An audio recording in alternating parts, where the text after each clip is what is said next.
दोस्तों ये कहानी है एक ऐसे 9 साल के बच्चे की जिसका बचपन किसी नर्क से कम नहीं था, लेकिन उस बच्चे ने हार नहीं मानी और पूरी दुनिया को अपने कदमों पर झुका दिया। चलिए देखते हैं कैसे। तो कहानी की शुरुआत सन 1172 से होती है, जहां हम अभी के नॉर्थ वेस्टर्न चाइना के इलाके को देखते हैं, जिसे उस समय टेंगुट किंगडम के नाम से जाना जाता था, जिसको टेंगुट राजवंश ही चलाता था। यहाँ पर कई सारे मंगोलियन ट्राइब्स के ग्रुप्स रहते थे, जिनके सरदार को खान कहा जाता था। इस ट्राइब्स के खानों की आपस में बहुत गहरी दुश्मनी होती थी, क्योंकि ये सभी लोग पावर में बने रहना चाहते थे, जिसके चलते इनके बीच अक्सर लड़ाइयाँ चलती ही रहती थी। इन लड़ाइयों में बहुत सारे लोग मारे जाते थे। मंगोलों की दुनिया में कोई नियम कानून नहीं थे, इसलिए इनको एक सुप्रीम खान की सख्त जरूरत थी, ताकि ये सभी लोग एकजुट होकर रह सकें। यहाँ से सीन शिफ्ट होता है और हम एक आदमी को देखते हैं जिसका नाम येसुई था, और ये चाइना के वेस्ट साइड से एक छोटा मोटा खान था। इस समय येसुई एक सफर पर निकला था। उसके साथ उसका 9 साल का बेटा तेमुजिन भी था। दरअसल येसुई अपने बेटे के लिए एक वाइफ ढूंढने के लिए निकला था। रात होने पर वो अपने दोस्त के ट्राइब पर आराम करने के लिए रुकते हैं। वहीं जब तेमुजिन अपने घोड़े के पास खड़ा होता है तो उसके पास एक छोटी लड़की आती है जिसका नाम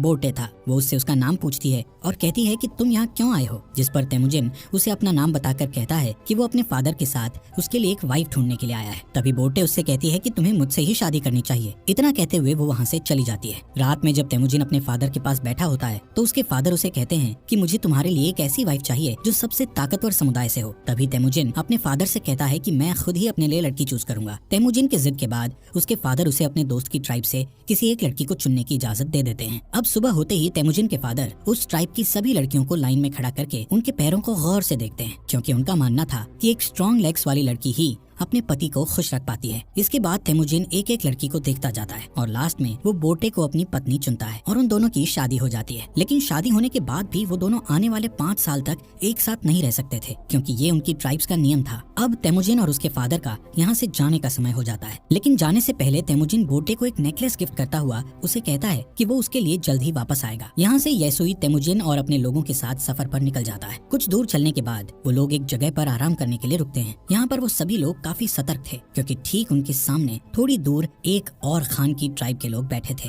थोड़ी देर बाद उस खान का एक आदमी येसुई के लिए एक कटोरी में दूध लाता है, जिसका मतलब शांति का पैगाम था, और वो लोग समझौता करना चाहते थे। येसुई वो दूध की कटोरी ले लेता है और सामने बैठे खान के लिए भी अपनी तरफ से एक दूध की कटोरी भेजता है। येसुई के आदमी येसुई को खुद वो दूध पीने से पहले अपने किसी नौकर को पिलाने के लिए बोलते हैं, लेकिन येसुई उन्हें ऐसा करने से मना कर देता है, क्योंकि वो उस खान का विश्वास नहीं तोड़ना चाहता था और खुद ही वो दूध पी जाता है। दूसरी तरफ खान भी येसुई का भिजवाया हुआ दूध पी लेता है। थोड़ी देर बाद जब वो लोग अपना सफर फिर से जारी रखते हैं तो रास्ते में अचानक ही येसुई के सीने में बहुत तेज दर्द होने लगता है, जिससे वो अपने घोड़े से गिरकर मर जाता है। यहाँ हमें पता चलता है कि ये सब उस खान के दिए गए दूध के कारण हुआ था, क्योंकि खान ने उस दूध में जहर मिलाकर दिया था। तभी तेमुजिन अपने फादर के पास जाता है, लेकिन उसके साथ के सभी लोग उसे यहीं पर अकेला छोड़कर वहाँ से जाने की तैयारी करने लगते हैं, क्योंकि उनके बीच एक परंपरा थी जिसमें उनका मानना था कि उन्हें किसी मजबूत इंसान को ही फॉलो करना चाहिए। अब जबकि येसुई जो उनका राजा था उसकी डेथ हो चुकी थी, इसलिए येसुई के लोग अपने लिए एक नए राजा की तलाश में निकल रहे थे। जिसके बाद तेमुजिन अपनी माँ के साथ अपने पिता येसुई का अंतिम संस्कार करता है।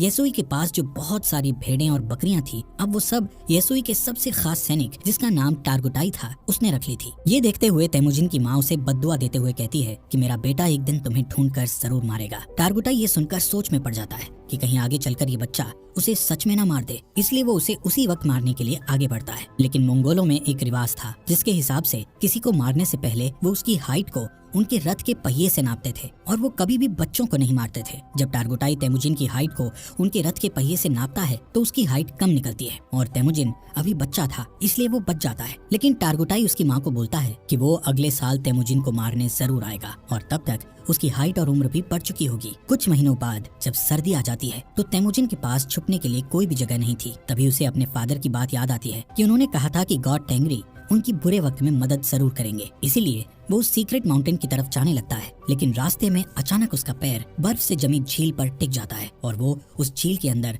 ठंडे पानी में गिरकर डूबने लगता है। वो डूबकर मरने ही वाला था, लेकिन तभी वहाँ उसकी ही उम्र का एक लड़का जिसका नाम जमूखा था उसे झील से बाहर लाकर उसकी जान बचा लेता है। यहाँ पर जमूखा और उसका बड़ा भाई तेमुजिन को अपने साथ घर ले जाते हैं और उसे खाना खिलाते हैं। तेमुजिन उसकी जान बचाने के लिए उनका शुक्रिया अदा करता है। इसके बाद जमूखा और उसका भाई अपने अपने हाथ पर कट लगाकर अपना खून दूध में मिलाकर तेमुजिन को वो दूध पीने को कहते हैं। तेमुजिन वो दूध पी जाता है और अब वो 2 नहीं बल्कि 3 भाई बन गए थे। उन्होंने तेमुजिन को अपना भाई बना लिया था। अगली सुबह सुबह टारगुटाई अपने लोगों के साथ तेमुजिन को ढूंढता हुआ यहाँ आ जाता है ताकि वो तेमुजिन को जान से मार सके। टारगुटाई के लोग तेमुजिन को पकड़कर उसे अपने साथ मारने के लिए ले जाते हैं, लेकिन जब वो तेमुजिन की हाइट रथ के पहिए से नापते हैं तो अभी भी उसकी हाइट उतनी ही थी जितनी की पहले थी, जिस वजह से वो लोग तेमुजिन को तब तक के लिए कैदी बनाकर रख लेते हैं जब तक कि उसकी हाइट नहीं बढ़ जाती। इनके ट्राइब में एक बूढ़ा आदमी था जो कि कैद में तेमुजिन को रोज खाना खिलाता था और उसके जख्मों पर मलहम पट्टी भी करता था। कुछ दिनों बाद टारगुटाई फिर से तेमुजिन की हाइट नापता है, लेकिन अभी भी उसकी हाइट उतनी ही थी। इसी टाइम पर यहाँ बारिश होने लगती है और सभी लोग भागकर अपने अपने तंबू में चले जाते हैं। इसी बात का फायदा उठाते हुए वो बूढ़ा आदमी तेमुजिन को वहाँ से छुड़ाकर भगा देता है। तेमुजिन भागता भागता बहुत दूर चला जाता है। उसके गले में एक भारी लकड़ी का फंदा भी बंधा हुआ था, लेकिन कैसे भी करके वो उस पहाड़ पर जाता है जहाँ पर उसके फादर ने बताया था। वहाँ वो गॉड टेंगरी से विश मांगता है कि अचानक तेमुजिन को वहाँ एक सफेद भेड़िया दिखता है,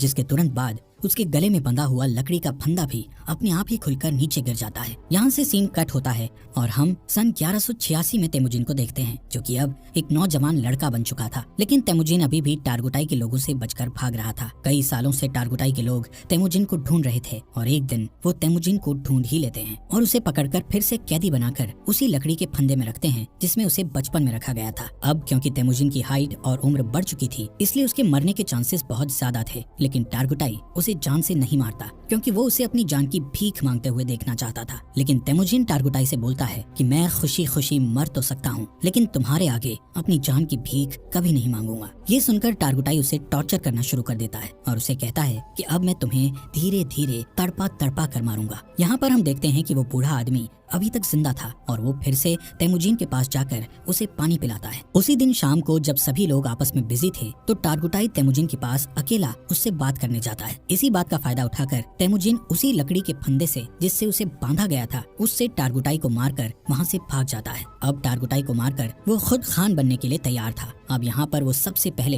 अपनी वाइफ के पास जाता है जिससे उसने बचपन में शादी की थी। वो बोटे के पास जाता है जो अब बड़ी हो चुकी थी और बहुत खूबसूरत भी। बोटे उससे कहती है कि मैं कई सालों से तुम्हारा इंतजार कर रही थी और अब फाइनली वो दोनों साथ थे। कुछ देर बाद वो लोग यहाँ से निकल जाते हैं। यहाँ से तेमुजिन सीधा अपनी माँ और बहन के पास उनसे मिलने जाता है। तेमुजिन को इतने सालों बाद देखकर उसकी माँ और बहन बहुत खुश थे, लेकिन एक दिन इनके ऊपर मर्किट ट्राइब के लोगों का अटैक हो जाता है। कई साल पहले तेमुजिन के फादर ने इस मर्किट ट्राइब के खान की मदर को किडनैप किया था और तब इस ट्राइब के खान ने कसम खाई थी कि वो अपनी माँ का बदला जरूर लेगा। और अब ये लोग यहाँ बोटे को किडनैप करने आए थे। बोटे और तेमुजिन दोनों यहाँ से भागने की कोशिश करते हैं, लेकिन तभी एक तीर बोटे को लगता है जिससे वो अपने घोड़े से नीचे गिर जाती है और वो लोग उसे किडनैप कर लेते हैं। दरअसल मर्किट खान बोटे को अपनी वाइफ बनाना चाहता था, वहीं दूसरी ओर तेमुजिन अपनी वाइफ बोटे को वापस लाना चाहता था, जिसके लिए वो अकेला काफी नहीं था। इसलिए वो मदद के लिए अपने पुराने भाई जमुखा के पास जाता है। यहाँ जमुखा भी एक ट्राइब का खान था जो कि बहुत पावरफुल ट्राइब थी। जमुखा तेमुजिन की मदद करने के लिए तैयार था, लेकिन लड़ाई के लिए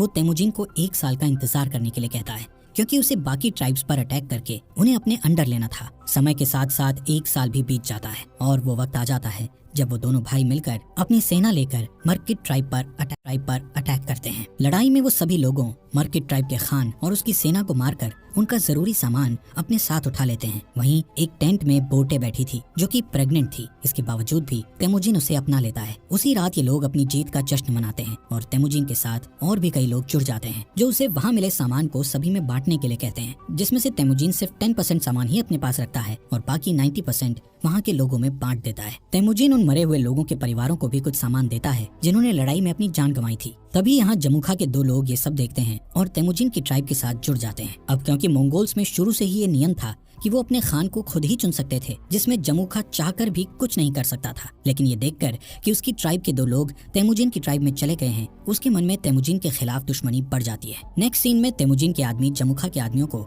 उनके घोड़े चुराते हुए देख लेते हैं। तभी जमुखा के आदमी बचकर वहाँ से भागने लगते हैं, जिसके बाद तेमुजिन के आदमी गुस्से में गलती से उन्हें जान से मार डालते हैं। लेकिन जब वो लोग जमुखा के उन लोगों को देखते हैं तो उन्हें पता चलता है कि उनमें से एक आदमी जमुखा का बड़ा भाई था। और अब जैसे ही जमुखा को इसके बारे में पता चलता है तो वो तेमुजिन को जान से मारने की ठान लेता है, क्योंकि उसे अपने भाई की जान का बदला लेना था, जिसके लिए जमुखा आसपास के और ट्राइब्स के खानों से हाथ मिला लेता है और अपनी एक बड़ी ट्राइब बनाकर तेमुजिन की ट्राइब पर अटैक कर देता है। तेमुजिन जानता था कि वो लोग ये जंग नहीं जीत सकते, क्योंकि उसके पास इतने सैनिक नहीं थे जितने जमुखा के पास थे। इसलिए वो अपनी ट्राइब की औरतों और बच्चों को वहाँ से जाने के लिए कहता है और बाकी लोगों को लड़ने के लिए बोलता है। इस लड़ाई के बीच तेमुजिन अपने सैनिकों के साथ हार जाता है और जमुखा उसे और उसके सैनिकों को बंदी बना लेता है। जमुखा तेमुजीन को अभी भी भाई बोलता था, लेकिन वो अपने बड़े भाई की जान का बदला लेना चाहता था, इसलिए वो तेमुजीन को अपनी जान बचाने के लिए गिड़गिड़ाते हुए देखना चाहता था। इसके बाद वो तेमुजीन को अपना गुलाम बना लेता है और किसी और ट्राइब के लोगों को बेच देता है, जहाँ सजा के तौर पर तेमुजीन को रेगिस्तान में काफी दूर पैदल चलना पड़ता है। बहुत दूर चलने के बाद ये लोग एक शहर पहुँच जाते हैं जहाँ टेंगुट डायनेस्टी का शासन था। ये लोग तेमुजीन को एक जगह बैठाते हैं ताकि दूसरे लोग उसको देखकर उसे खरीद सकें। एक दिन इस सल्तनत का राजा बाजार आया हुआ था, तभी वो तेमुजीन को देखता है और उसे चंद पैसों में खरीदने के लिए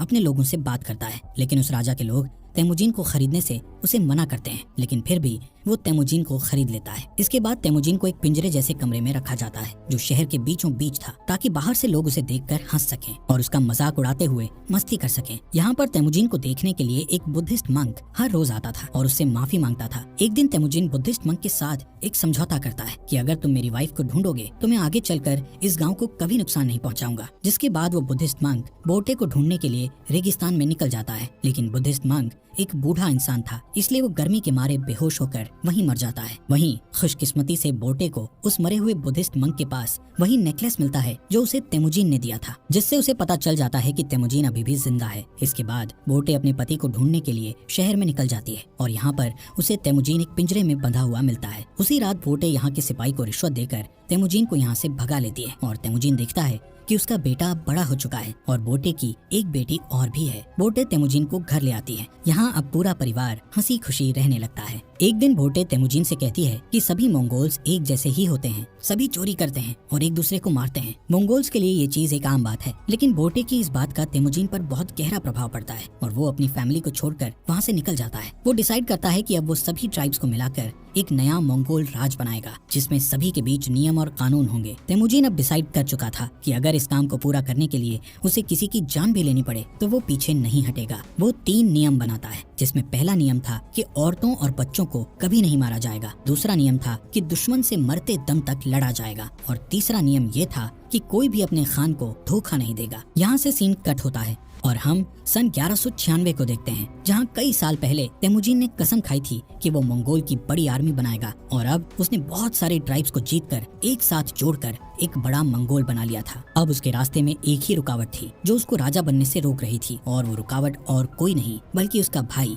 जमुखा ही था। जमुखा के पास भी एक बहुत बड़ी आर्मी थी और वो दोनों एक जंग के मैदान में अपनी पूरी आर्मी लेकर लड़ाई के लिए तैयार थे। यहाँ पर तेमुजीन जमुखा को उसका भाई होने के नाते उसके साथ जंग करने के बजाय उसको समझाना चाहता था, लेकिन जमुखा जल्दबाजी में बिना कुछ सोचे समझे अपने बहुत सारे सैनिकों को लड़ाई के लिए भेज देता है, जिसके नतीजे में उसके सभी सैनिक मारे जाते हैं। कई घंटों तक लड़ने के बाद तेमुजीन आखिरकार उससे जीत जाता है और जमुखा के साथ उसके कई सारे आदमियों को जिंदा कैद कर लेता है। तेमुजीन जमुखा के बचे हुए सिपाहियों को मारने की बजाय उन्हें अपनी आर्मी में शामिल कर लेता है। यहाँ पर तेमुजीन जमुखा की ट्राइब में उसी बूढ़े आदमी को देखता है जिसने तेमुजीन की मदद की थी। तेमुजीन उस बूढ़े आदमी को अपनी ट्राइब का एडवाइजर बना देता है। रात को तेमुजीन जमुखा के पास आकर बैठता है और उसे कहता है कि भाई, ये जो अपना अपना राज बड़ा करने का लालच है, ये आज उन्हें जिंदगी के ऐसे मोड़ पर ले आया है कि उन्हें अब एक दूसरे की जान लेनी पड़ रही है। जमुखा तेमुजीन से कहता है कि अगर मैं तुम्हारी जगह पर होता तो मैं अपने दुश्मन के सभी सिपाहियों को मार गिराता। दोस्तों, इस बात से हमें ये पता चलता है कि तेमुजीन और जमुखा की सोच कितनी अलग थी। इस बातचीत के बाद